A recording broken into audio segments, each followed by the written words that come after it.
বড় পীর হযরত আব্দুল কাদির জিলানী রাহমাতুল্লাহ আলাইহের জীবনী। আব্দুল কাদির জিলানী হলেন একজন সুন্নি মুসলিম ধর্মপ্রচারক, তপস্বী এবং ধর্মতত্ত্ববিদ। তিনি ইসলাম ধর্মের অন্যতম প্রধান আধ্যাত্মিক ব্যক্তিত্ব। ইসলামের অন্যতম প্রচারক হিসেবেও সুপরিচিত। সুফিরা তাকে বড় পীর হযরত আব্দুল কাদির জিলানী নামে ব্যক্ত করে থাকেন। আধ্যাত্মিকতার জন্য তাকে বড় পীর এবং ইরাকের জিলানে জন্মগ্রহণ করার জন্য তাকে জিলানী প্রভৃতি উপাধি এবং নামে সম্বোধন করা হয়ে থাকে। আজকের এই ভিডিওতে আমরা তার বর্ণাঢ্য জীবন, বংশ পরিচয়, শিক্ষা জীবন, ধর্মপ্রচারের তার ভূমিকা, কাদেরিয়া তরিকা প্রতিষ্ঠা, বাংলাদেশে ইসলাম প্রচারে তার ভূমিকা, তার আধ্যাত্মিক জীবন, হিজরত এবং সত্যবাদিতা, বড় পীর আব্দুল কাদির জিলানী রাহমাতুল্লাহ আলাইহের মৃত্যু এবং সমাধিস্থল সম্পর্কে বিস্তারিত জানব। আজকের এই ভিডিওতে আপনাদেরকে স্বাগত জানাচ্ছি। আমি নাজমুল হাসান রনি। পুরো ভিডিওটি দেখার জন্য আমাদের সঙ্গে থাকুন। জন্ম এবং বংশ পরিচয়। বড় পীর আব্দুল কাদির জিলানী পহেলা রমজান 470 হিজরি ইংরেজি 1078 সালের 23 মার্চ বাগদাদ নগরের জিলান শহরে জন্মগ্রহণ করেন। তিনি মহানবী হযরত মুহাম্মদ সাল্লাল্লাহু আলাইহি ওয়াসাল্লামের জন্মের প্রায় 500 বছর পর জন্মগ্রহণ করেছিলেন। তার পিতার নাম আবু সালেহ মুসা জঙ্গি ও মাতার নাম সৈয়দা উম্মুল খায়ের ফাতেমা। তিনি ছিলেন ইমাম হাসান ইবনে আলীর বংশধর অষ্টম পুরুষ। আব্দুল কাদির জিলানী রাহমাতুল্লাহ আলাইহিকে আল্লাহ পাক অলৌকিক ক্ষমতার অধিকার দান করেছিলেন। শিক্ষা জীবন। আব্দুল কাদির জিলানী তার জন্মের প্রদেশ গিলান শহরের তার প্রাথমিক জীবন কাটিয়েছেন। 1095 সালের 18 বছর বয়সে তিনি বাগদাদে পড়াশোনার উদ্দেশ্যে গমন করেন। সেখানে তিনি হাম্বলি, মাযহাব ও হাদিস অধ্যয়ন করেন। শিক্ষা জীবন শেষে তিনি বাগদাদ ত্যাগ করেন এবং ইরাকের মরুভূমিতে 25 বছর তপস্যা করেন। এছাড়া অনেকেই বলে থাকেন তিনি মায়ের গর্ভে থাকাকালীন সময়ে কোরআন শরীফের 18 পারা মুখস্থ করেছিলেন। ইসলাম ধর্ম প্রচারে বড় পীর আব্দুল কাদির জিলানী রাহমাতুল্লাহ আলাইহের ভূমিকা। শিক্ষা দীক্ষায় পূর্ণতা অর্জনের পর তিনি নিজেকে পবিত্র ইসলাম ধর্ম প্রচারের কাজে নিয়োজিত করেন। বিভিন্ন মাহফিলে তিনি ইসলামের আদর্শ যুক্তিপূর্ণ ভাষা বর্ণনা করতেন। তার মাহফিলে মুসলমান ধর্মের পাশাপাশি অন্যান্য অমুসলিমরাও অংশগ্রহণ করত। তার বক্তব্য শুনে অনেকেই অমুসলিম থেকে মুসলিম হয়ে যেত। আল্লাহ তাআলা প্রদত্ত এ অনুগ্রহের কথা তিনি নিজেই স্বীকার করেছেন এবং বলেছেন, আমার হাতে 5000-এরও অধিক ইহুদি ও খ্রিস্টান ইসলাম ধর্ম গ্রহণ করেছেন।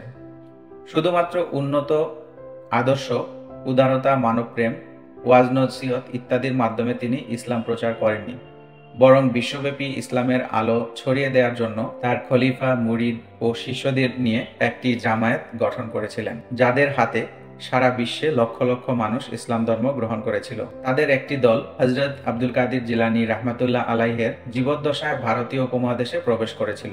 ধর্ম প্রচারের উদ্দেশ্যেই তিনি কাদেরিয়া তরিকা প্রতিষ্ঠা করেছিলেন। তাকে তরিকায় কাদেরিয়ার ফাউন্ডার বলা হয়। বড় পীর আব্দুল কাদির জিলানী রাহমাতুল্লাহ আলাইহে কাদেরিয়া, চিশতিয়া, নকশিবন্দি ও মুজাদ্দিদিয়া এই 4 তরিকার মধ্যে কাদেরিয়ার তরিকার ফাউন্ডার। অনেকগুলো শাখা সারা বিশ্বে বিস্তৃত রয়েছে। বিশ্বের বিভিন্ন অংশ ছাড়াও এটি যুক্তরাষ্ট্র, আফ্রিকা, তুরস্ক, Indonesia, Afghanistan, Bharat, Bangladesh, Pakistan, Balkan, Russia, ফিলিস্তিন, চীন এবং পূর্ব ও পশ্চিম আফ্রিকায় বিস্তার রয়েছে। বাংলাদেশে ইসলাম প্রচারে তার ভূমিকা।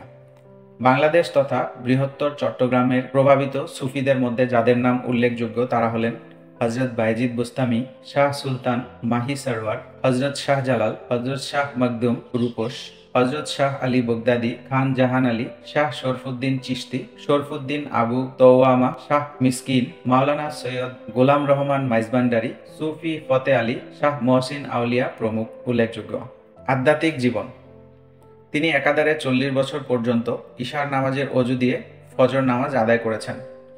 প্রত্যহ তিনি শেষ রাতে কিছু দোয়া এবং আমলের মাধ্যমে লোকচক্ষুর সামনে থেকে অদৃশ্য হয়ে যেতেন। তিনি রাতের একটা সময় জিকির এবং মোরাকাবার মাধ্যমে কাটাতেন। যৌবনের অধিকাংশ সময় রোজা রেখে কাটিয়ে দিয়েছিলেন। যখন নফল নামাজ আদায় করতেন, সূরা ফাতিহার পর সূরা আর রহমান, সূরা মুজাম্মিল কিংবা সূরা ইখলাস পাঠ করতেন। তন্দ্রার ভাব পেলে তিনি দেখে দেখে কোরআন শরীফ তেলাওয়াত করতেন। হিজরত ও সত্যবাদিতা। তৎসময়কালে ইরাকের ভালো পড়াশোনা এবং ব্যবসার সুযোগ ছিল। পৃথিবীর বিভিন্ন দেশ থেকে পড়াশোনা ও ব্যবসার উদ্দেশ্যে মানুষ ইরাকের বাগদাদে আগমন করতেন। পড়াশোনার উদ্দেশ্যে তিনিও ইরাকে সফর করেছিলেন। এ সময় বাগদাদে যাওয়ার পথে তিনি ডাকাতের কবলে পড়েন। হযরত আব্দুল কাদের জিলানী রাহমাতুল্লাহ আলাইহিকে ডাকাত সর্দার জিজ্ঞেস করলেন, তোমার সাথে কি আছে? তখন তিনি বলেছিলেন তার সাথে 40টি স্বর্ণ মুদ্রা রয়েছে। তখন ডাকাত সর্দার তাকে জিজ্ঞেস করেছিল, তুমি তো আমাদের কাছে এই তথ্যটি লোকালে পারতে, কিন্তু তুমি সত্য কথা কেন বললে? তখন ডাকাত সর্দারকে তিনি জানিয়েছিলেন তার মা তাকে শিক্ষা দিয়েছেন যাতে কখনো মিথ্যা কথা না বলা হয়। তখন ডাকাতরা তার এই সত্যবাদিতা দেখে ডাকাত এবং তার দলের 40 জন সদস্য সহ সবাই ইসলাম ধর্ম গ্রহণ করেছিলেন। বড় পীর আব্দুল কাদের জিলানী রাহমাতুল্লাহ আলাইহের মৃত্যু এবং সমাধিস্থল। হিজরি 561 সালের 11ই রবিউস সানি আব্দুল কাদের জিলানী রাহমাতুল্লাহ আলাইহে এই পৃথিবীর মায়া ত্যাগ করে পরলোকগমন করেন। মৃত্যুকালে তার বয়স হয়েছিল 91 বছর। তার ওয়াফত দিবস হিসেবে সারা বিশ্বের সুফিরা প্রতি বছর অত্যন্ত গুরুত্বের সাথে পালন করে থাকেন এবং তার মৃত্যুবার্ষিকী ফাতেহা ই ইয়াজ দা মাহ হিসেবে পরিচিত। প্রতি আরবি মাসের 10 তারিখ দিবাগত রাত গেয়ারবি শরীফ পালন করা হয়। ইরাকের বাগদাদ শহরে শায়েখ বড় পীর আব্দুল কাদের জিলানী রাহমাতুল্লাহ আলাইহের মাজার অবস্থিত।